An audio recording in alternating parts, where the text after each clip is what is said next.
let's introduce Orbiter, everyone. So, Orbiter Finance is a decentralized cross-roll-up bridge for transferring Ethereum native assets. It offers low cost and almost instant transfers. So, Orbiter supports cross-roll-up transfers, example, Ethereum, USDC, USDT, and DAI between Ethereum, Starknet, zkSync, Loopring, Arbitrum, and other Ethereum native chains. And in addition, Maker has launched on testnet. So you can become a maker to provide liquidity soon. Right. Yeah. So let's start with a brief introduction about you, Gwen. When did you get introduced to the crypto space and what followed? Right.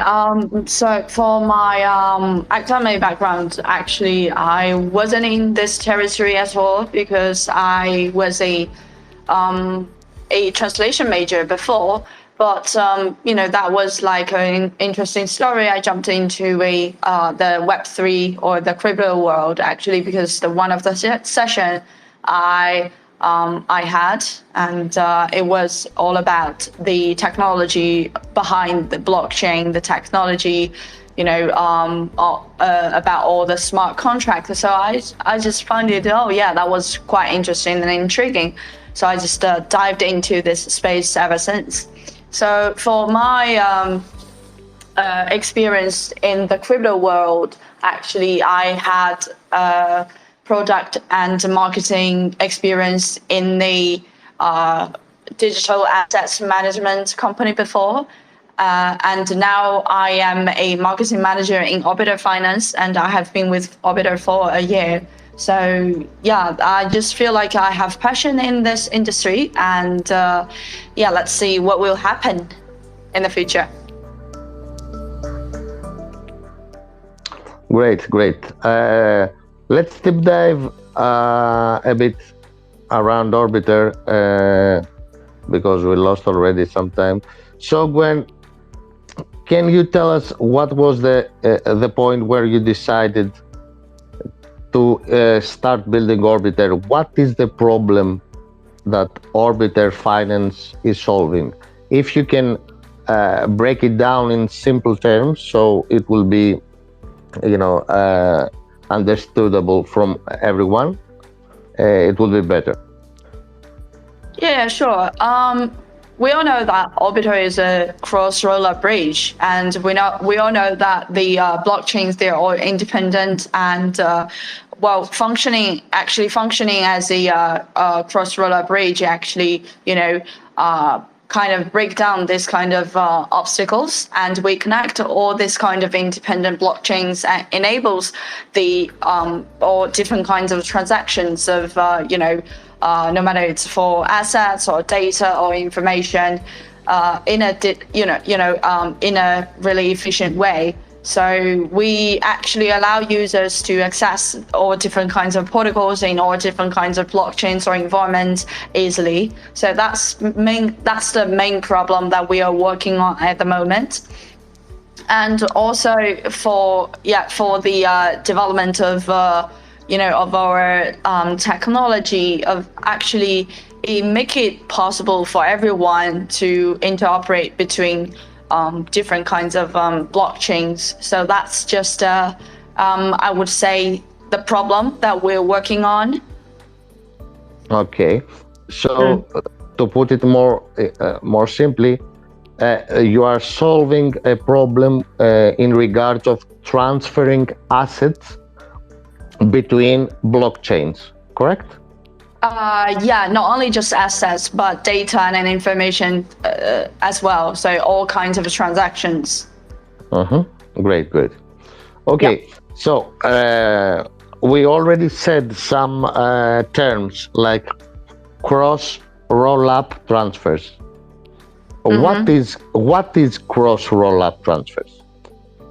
Well, I just said, actually, as you all know, that all blockchains here are independent, and the transfers happening between them actually need this kind of bridging services to facilitate their behavior. So that is basically like a simple way to describe the cross-rollup transfers. Actually, the cross-rollup transfer connects the blockchains and make it all the transactions easier and more efficient. And actually, the logic behind the cross-rollup transfers is like let's say a user sends a let's say cross-chain message A in the source network, and then this message A is into the target chain in a really secured and trustworthy way. So that's the logic behind it, and so that kind of logic also applies to Orbiter Finance as well. So in terms of how we actually work, how this kind of cross-rollup bridge work, actually, let's say user send this message A from the source network to the destination network. Actually, in this process, the authenticity of the message A can be guaranteed. So the message A can be, the transaction on the source network, and the validity of the message can be verified on the target chain as well. So that is basically the main part. So for the validity I mentioned earlier, it's actually in this case means how the message A from the source network can be recognized by the target network when it arrives. So after the validity has been proven, the corresponding action can be performed on the target network based on the content of the corresponding message. So and also a proof of the acquisition of the results can be generated afterwards as well. So that this kind of development of the cross-chain transfer make it possible for everyone to access their assets or data information among all blockchains. Okay, nice, very interesting. At this point, I want to give the stage to Vinny. He's our CEO and founder. So, Vinny, please take the stage. Thanks, Alice. Hey, Gwen. It's great to connect with you guys. So, most of the projects during the 2021 and 2020 build season, they've built on top of the existing infrastructure. Right. They've used for example, most multi-chain uses the bridge that's provided by the Polygon blockchain to relay assets to and fro from Polygon. So on that front, if Orbiter is available, you are supporting both Arbitrum, which is an optimistic rollup, and you're also supporting some ZK rollups such as ZK Sync. It's a complex product to build. So how does the technology look like, and what are the challenges your team has faced in the process? Well, yeah, we do support both OP rollup and the ZK rollup at the moment. And so are you trying to say what kind of technology behind it, right? Is that correct, if my understanding? Yes. Right. So actually, the technology behind the product is actually, I would say, can be divided into two main parts. I would say the first part is actually about the arbitration system that we are adopting at the moment, and the other one is called the pre-trust mechanism as well. So for the arbitration system is where the main technology and smart contract are deployed.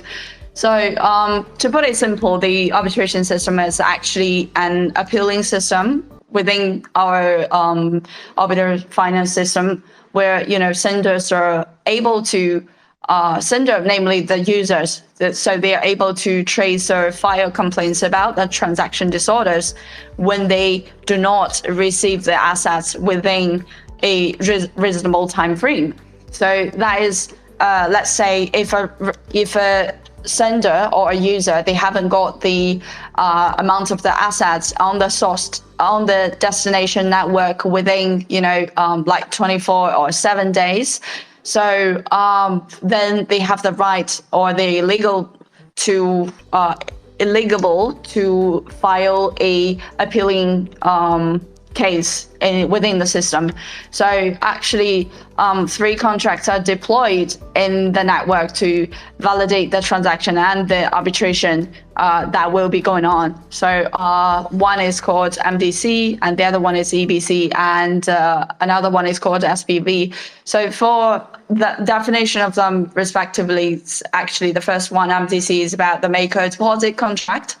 So the maker is actually, function as, a liquidity provider and a transaction facilitator within the system as well. So actually, 2 parts of their assets. One is the assets in the EOA address, and the other one is their access margin.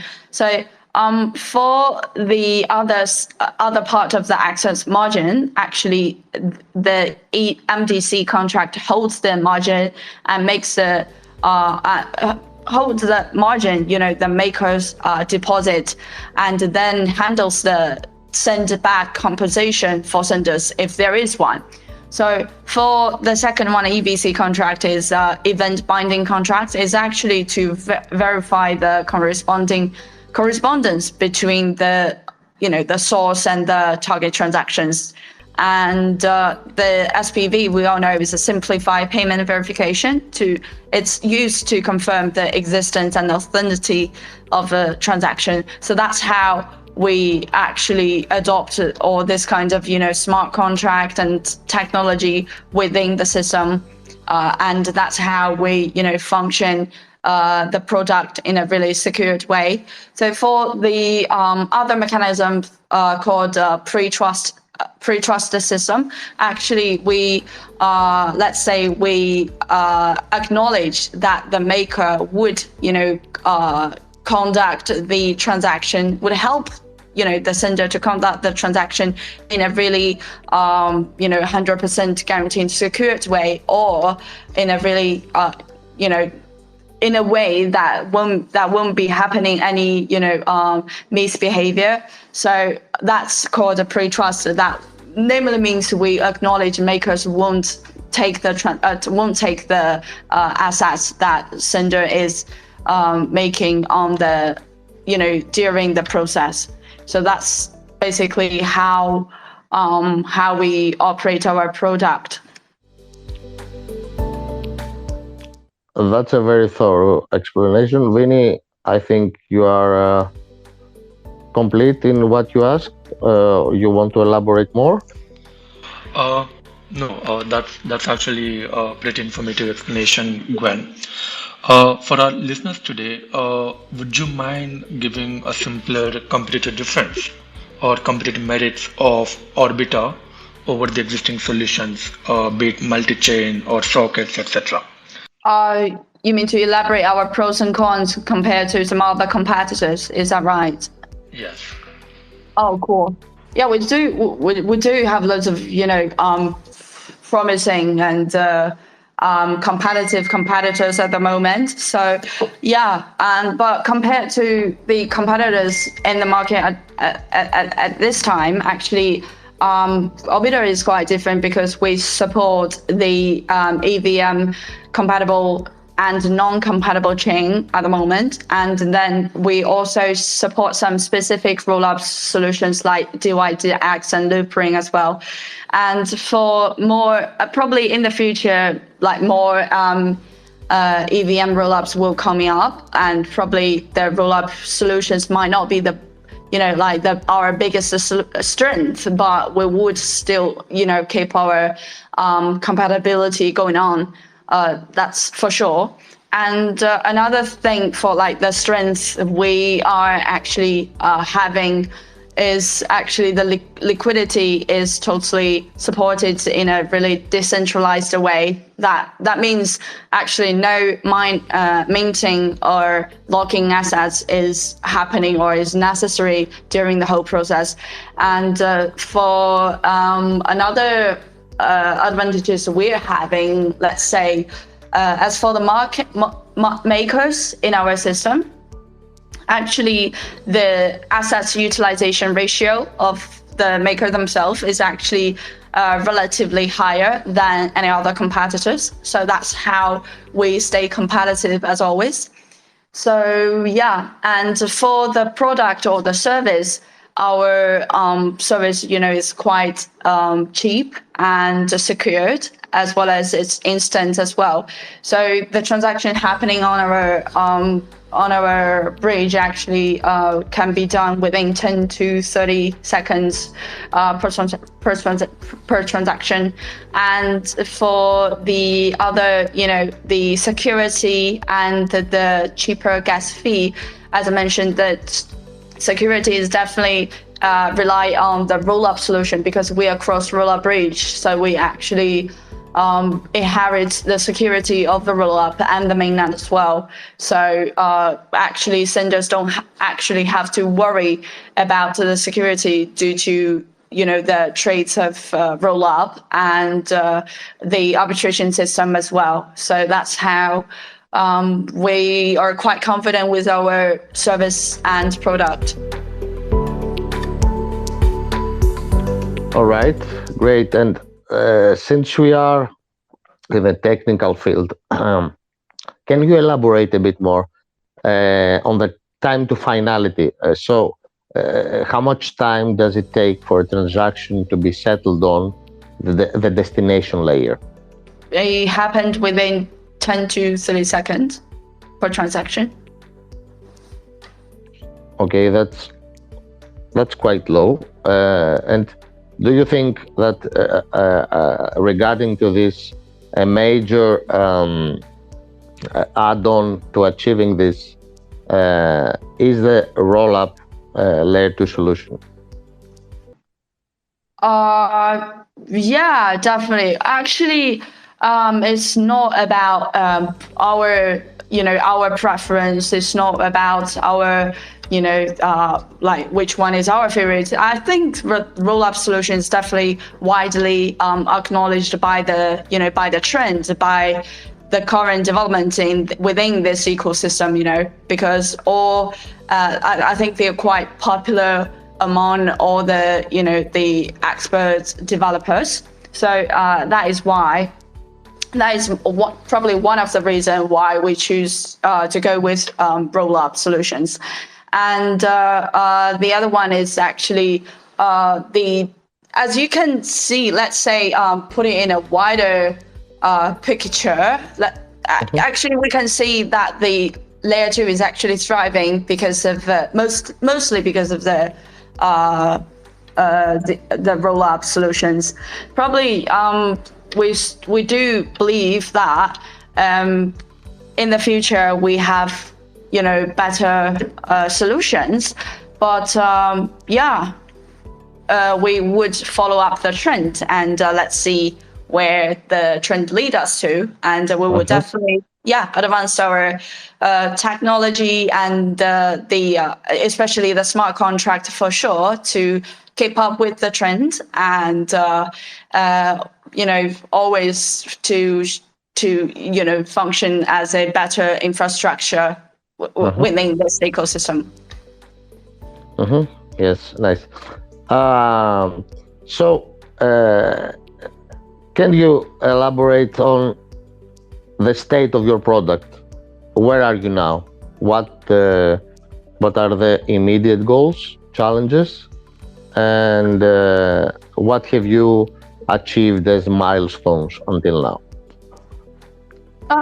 Actually, we're at the second phase, but during the whole, let's say, the research and the development of our product, there are definitely some, challenges or limitations. Like the biggest challenges we're facing probably would be, the security check of the smart contracts. We have to make sure or guarantee there is no loophole that will be happening during this whole process. So our engineers are working on that. So that's probably one of the challenging.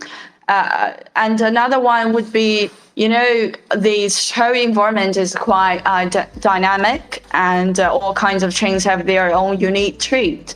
So as a bridging service, we have to keep up with all their changing pace, and we have to follow up their steps. So we gotta, to guarantee the compatibility based on all kinds of, environment speciality as well.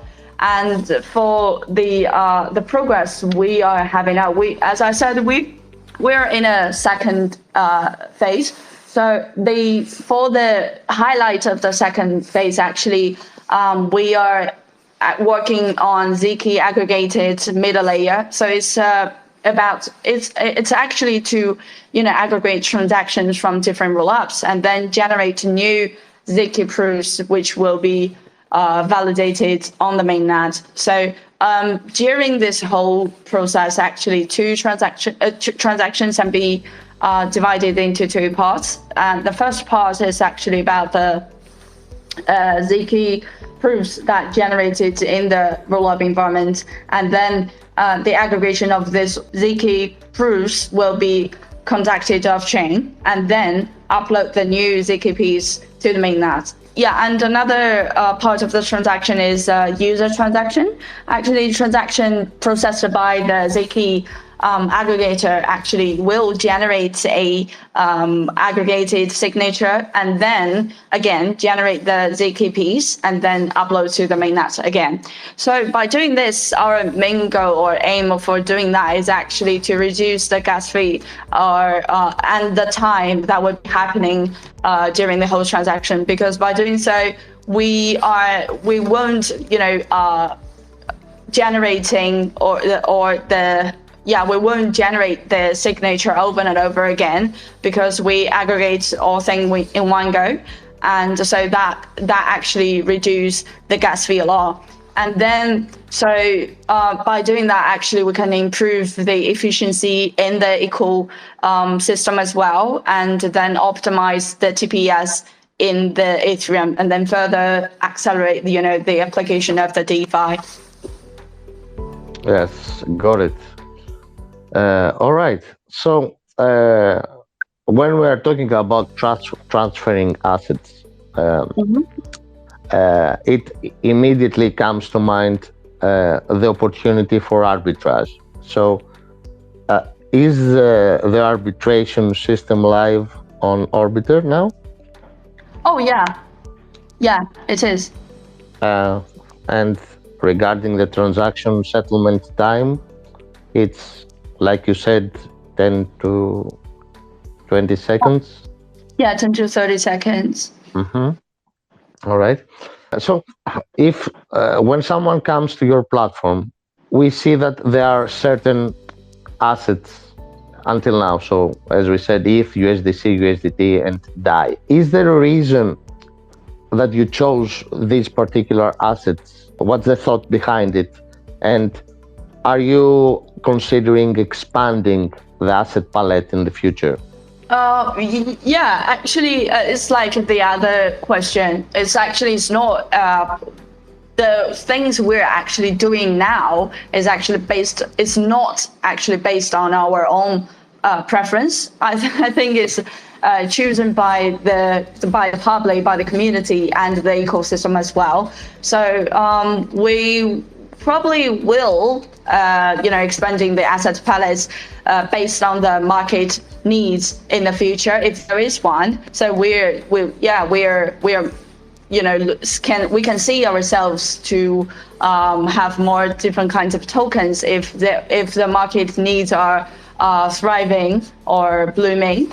So yeah, that's our attitudes on that. So, and another thing, actually, the token or the assets palette we are having at the moment is largely according to the maker's needs as well, because as I said, the maker in our system, they actually provide the liquidity and the access margin on a destination network that they would like to deploy. But actually, if let's say if the maker they would like to have this kind of token on this kind of a network or destination network, they can choose to do so. So probably in the future, if there is there will be this kind of requirements, so we will probably have this more assets coming onto our platform.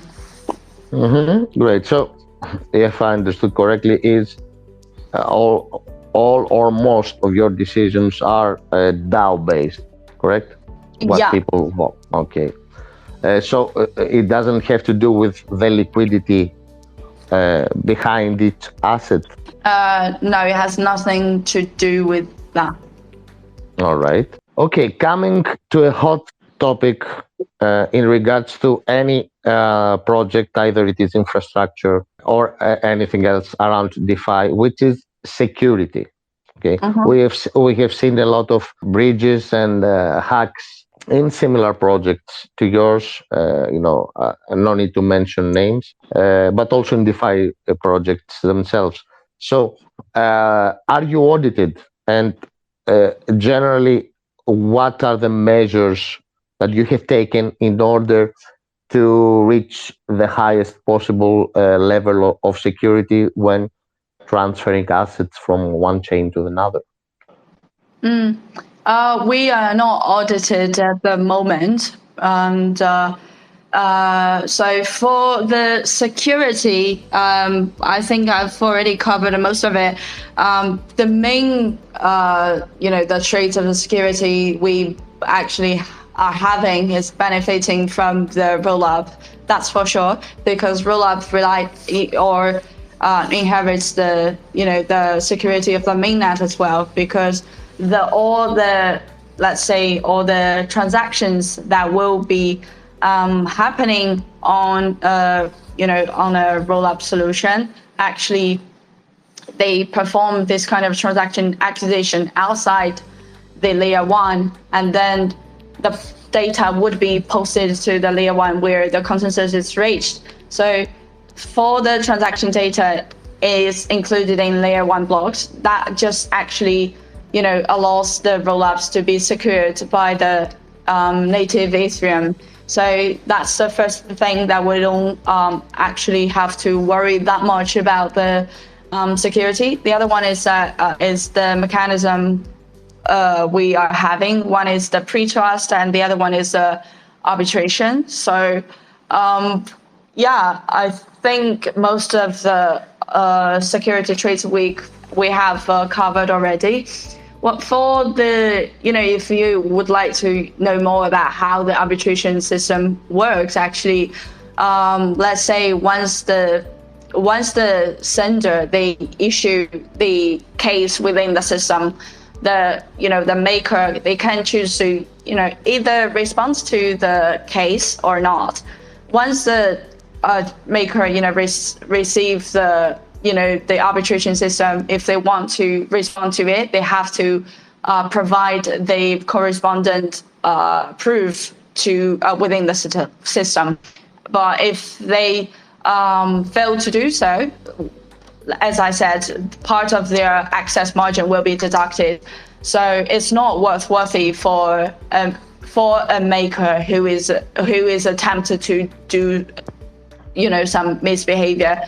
So that's how we guarantee the security. All right. Okay. So you don't have any plans for an audit, maybe, to your smart contracts? Yeah, we rely much on smart contract. Okay. All right. Is there going to be a token? Are you considering? Well, the release of this token probably is in our it's part of our plan. But for the current stage, we would definitely put our efforts mostly on the development of the product, especially the Ziki aggregator. And we will, working mostly or largely on the development of the smart contracts as well as the security check. That's our the main target. Well, for the token, probably if there requirements or needs coming from the market, we would consider about it in the near future. That's for sure. Mm-hmm. So again, it will be DAO-based decision whether we are going to have a token or not. Mm-hmm. Okay. No, yeah. So it's not about our personal preference. So because we're decentralized, so this kind of decision have to be decentralized, of course. Mm-hmm. Yeah, understood. But if you do create a token, if you do launch a token, do you as a team or as a community have thought around either it will be a utility token or anything else, governance token or both maybe? We actually haven't dived in that far in terms of the token yet, because as I said, we are still putting highlights on the product itself. So maybe in the future or in the next 2 to 3 years, we would go to the different kinds of phases to talk about what kind of tokens we're actually releasing and what platform will be listed. So that is not part of let's say the concern we are having at the moment. Yeah. Understood. I'm currently reading, going through some questions from the audience that I'm getting, so I'm throwing them to you in real time. So one of our friends is asking if you are funded. Do you have investors? Yeah.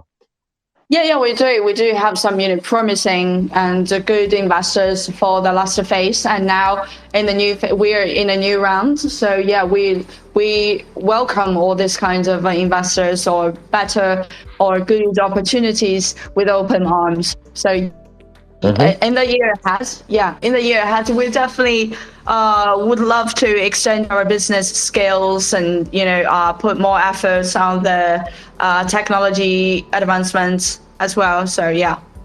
Awesome. So my question is more from capturing initial users. So given that an audit or a bug bounty, it creates an environment of trust and transparency in this otherwise pseudonymous ecosystem.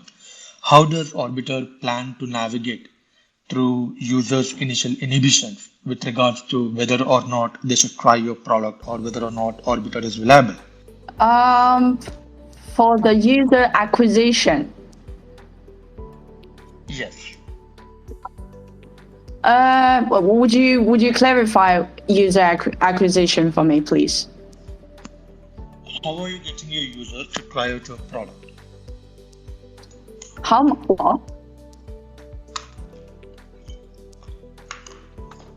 are you creating the sense of security to the user so they can engage?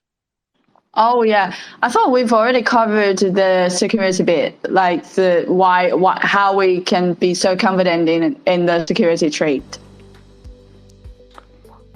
Yes, we had, and you said that you rely on the security behind the roll-ups technology, okay, to begin with, but also there are.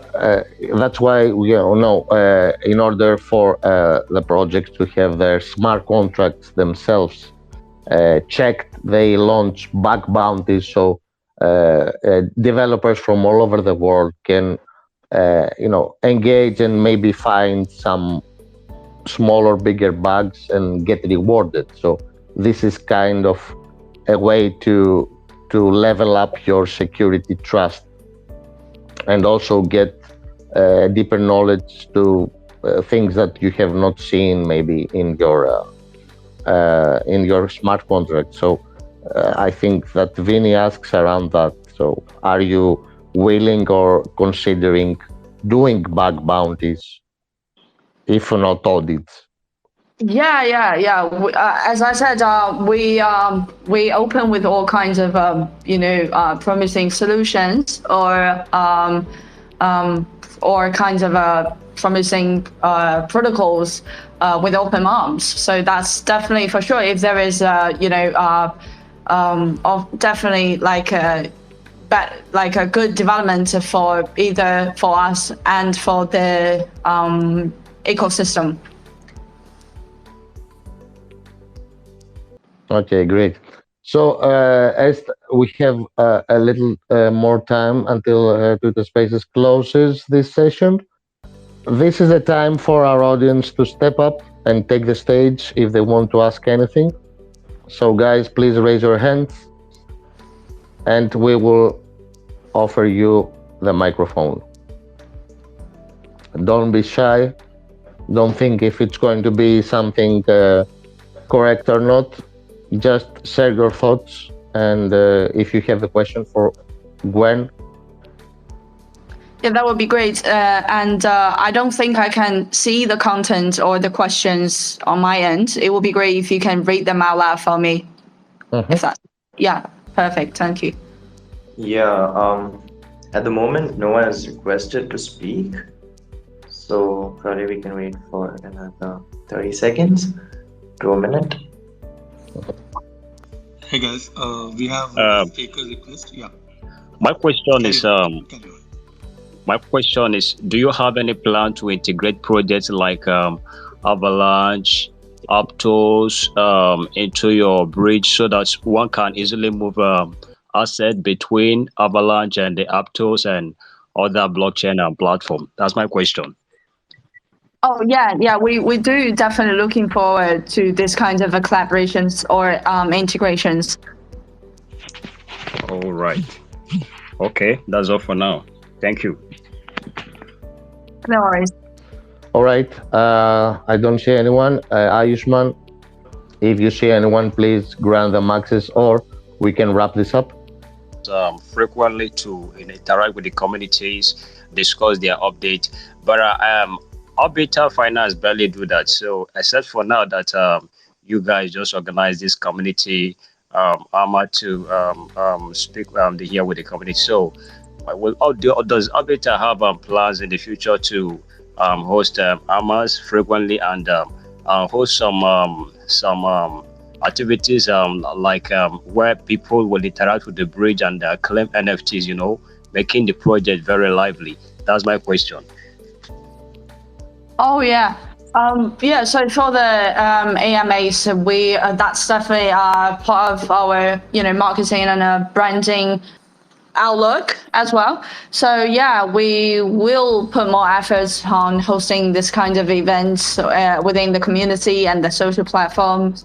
So yeah, in order to have more interactions with some other better or really promising protocols or dApps within the ecosystem. So that's a good question. And for the as you mentioned, for the collections of NFTs. We thought about that before actually, and yeah, we're looking for some good opportunities. If there is pump out one to us, and we will definitely think about it, and then to see if there is any potential opportunities on that. Okay. Oh, thank you very much.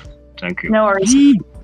Guys, anyone else who got the permission to talk, please unmute yourselves and throw your questions to Gwen, please. Hi. Hello. All right. Thanks for the audience.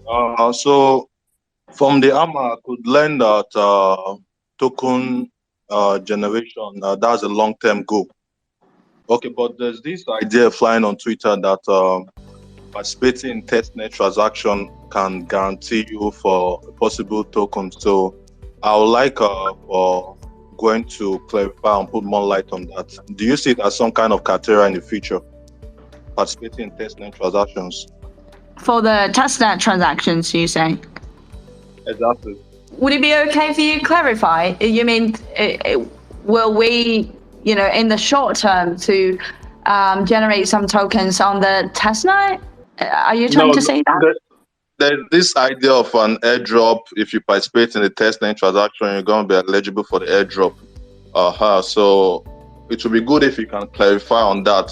Would that be a criteria in the future when deciding if you guys are going to make a token or not? Not really, no. All right, beautiful. Thanks. No worries. When airdrop for orbital transactions, sir? I think he tried to ask if you're going to have an airdrop. No, not for now. That's not part of the, the short-term plan. I hope that answers your question. Yeah. I think it is. So, anyone else, guys? I don't see anyone else. Ayushman, please, can we wrap it up? Yeah, sure thing. Um, it was amazing. Thank you so much, Gwen, for coming up and for the AMA and letting us know more about how cross-chain roll-up work and about the security and the community part of our Orbiter Finance. It was a great pleasure hosting you, and yeah, Yeah, thanks for having me today again, and thanks for have this kind of interaction with Orbiter Finance. If the hashtags or our audiences have any questions about Orbiter and regarding on our product or the technology, feel free to contact us through all kinds of platforms. So yeah, if you would like to explore more, you're more than welcome to go to our website to enjoy the service. Have fun. yeah. We've linked Orbiter's website on our tweet, which is attached right now in Spaces. So you all can go there and also join their Discord server and community. So yeah, um, that is from our side. Uh-huh. Yeah, thank you guys. Thank you for having me. Thank you too, Gwen. It was a real pleasure, and we're going to have another one. I hope in the short term future. Yeah, definitely. Love that. Have a great day. Thank you for all of you who attended this Twitter Spaces. Bye bye You for too. now. You too. See ya. See you soon. Bye bye, everyone.